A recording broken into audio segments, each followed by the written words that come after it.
Tuelekee kaunti nambari 2 sasa, ambapo waziri wa kilimo Mutahi Kagwe amezindua mpango wa kuongeza uzalishaji wa zao la Biksa nchini na kuongeza idadi ya wakulima. Hatua hiyo inatarajiwa kuongeza maelfu ya ajira katika sekta ya kilimo, huku ikiongeza kwa kiasi kikubwa kipato cha wakazi wa maeneo ya vijijini. Mradi huo unalenga kuchakata tani 3,000 za zao hilo kwa mwaka. Alikuwa akizungumza alipotembelea kampuni ya Kenya Biksa Limited katika kaunti ya Kwale.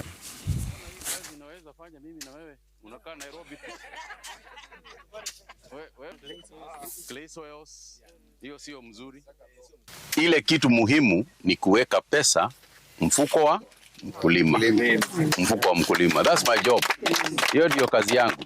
Ndio sababu unaniona hapa. Na mimi nasema hata hawa wakurugenzi na waambia huyu ni mmea wa Biksa.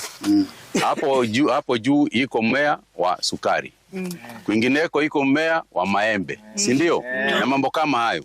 Lakini mjue ya kwamba hiyo kazi yote, hiyo mimea yote na mambo kama hayo ni ya kusaidia mtu kibinafsi. Yes. Maisha, kuweza kuendeleza maisha yako, kulipa school fees, kulipa ile ingine, kulipa SHA, kulipa nini. Hiyo ndio ile kitu ya mwisho na ya mwanzo.